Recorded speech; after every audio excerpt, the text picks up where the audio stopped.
Terima kasih pemirsa, Anda masih bersama kami di Buletin Jateng dan DIY. Ketua Umum Partai Golkar Airlangga Hartarto mundur mendadak. Padahal Airlangga dinilai berprestasi di pemilu 2024 serta tidak ada gejolak internal Golkar. Benarkah ada tekanan dari eksternal Golkar yang memaksa Airlangga mundur?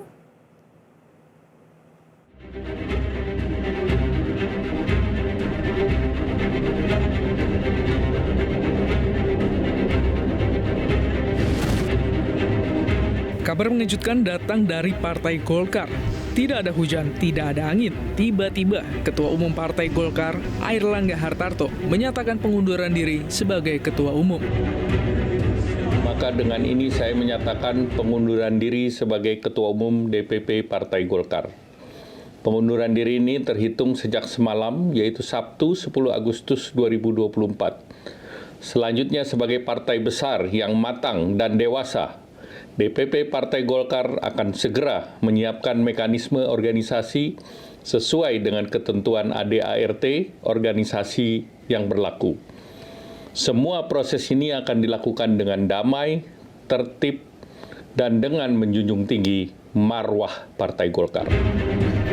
Pengumuman pengunduran diri ini bukan hanya mengejutkan khalayak. Betapa tidak, kepemimpinan Airlangga selama ini dianggap sukses meraih prestasi politik, baik di pemilu legislatif maupun pilpres. Bahkan prestasi politik itu diucapkan sendiri oleh Airlangga di saat pengumuman pengunduran diri. Dalam pilpres yang lalu, kita berhasil memberikan kontribusi besar dalam kemenangan pasangan Bapak Prabowo Subianto dan Mas Gibran Rakabuming Raka. Mereka akan melanjutkan kepemimpinan negara sebagai presiden dan wakil presiden periode 2024-2029. Selanjutnya, untuk mempercepat lagi langkah kita ke depan dalam memajukan seluruh bangsa Indonesia. Bagi pengamat politik Ray Rangkuti, pidato tentang kesuksesan itu mestinya bukan alasan untuk mundur, tapi untuk bertahan. Tapi bahwa faktanya memutuskan mundur, maka hal itu di luar rasionalitas politik. Pidato itu berbunyi tentang sukses dirinya sebagai ketua umum gitu loh. Kalau beliau sukses kenapa mundur gitu ya kan?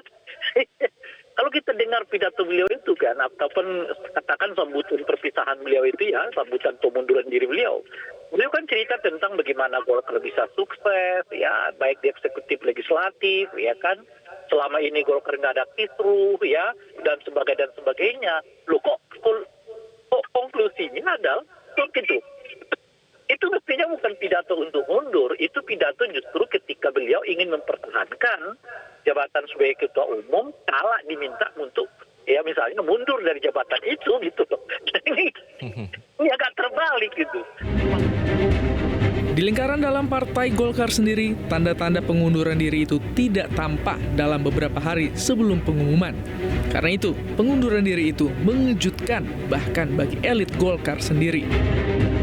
Mengenai alasan mendasar, kita juga kaget ya saya sebagai wakil ketua umum karena juga tidak ada informasi sebelumnya, dan minggu lalu saya masih berkomunikasi dengan ketua umum, tidak ada tanda-tanda untuk mengundurkan diri.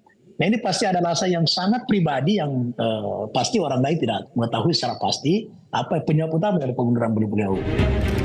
Sementara itu, mantan Ketua Umum Partai Golkar, Yusuf Kala, meyakini ada ancaman atau tekanan yang kuat di balik pengunduran diri Ketua Umum Partai Golkar, Airlangga Hartarto. Umum Partai Golkar dan juga sebagai Menko, itu pasti akan menjaga partai sebaik-baiknya. Karena itu tiba-tiba semalam bukan hari ini, semalam dinyatakan itu mundur. Pasti ada alasan yang seperti saya katakan tadi, alasan, tekanan, ancaman, yang apapun ya, yang bisa ya kuat itu. Karena kalau alasan organisasi saya kira tidak ada. Jangan lupa beliau telah berhasil menaikkan kursi Golkar itu hampir 20 kursi, 17 kurang lebih kursi. Dan itu prestasi yang dibanggakan oleh para kader-kader Golkar. Dan juga Airlangga telah berhasil memenangkan Pak Prabowo dengan Gibran, sesuatu prestasi yang tentunya dengan segala usaha dan pengorbanan, tiba-tiba mundur pasti ada alasan lebih kuat lagi seperti itu. Pengamat politik Hanta Yuda juga melihat faktor eksternal lebih determinan mempengaruhi keputusan Airlangga mundur dari Ketua Umum Partai Golkar. Menurut saya memang kalau kita melihat menganalisa ya faktor penyebab pengunduran Pak Airlangga ini, menurut saya ada dua ya cara kita melihatnya, secara faktor internal atau faktor eksternal. Kalau bicara Golkar, itu faktor internal biasanya adalah potensi turbulensi faksi. Jadi terjadi faksionalisasi antar faksi yang biasanya mengalami benturan di internal Golkar, itu kencang menjelang pemilihan penentuan calon presiden dari Partai Golkar, penentuan ketua umum ketika Munas atau Munaslup, itu kerap terjadi.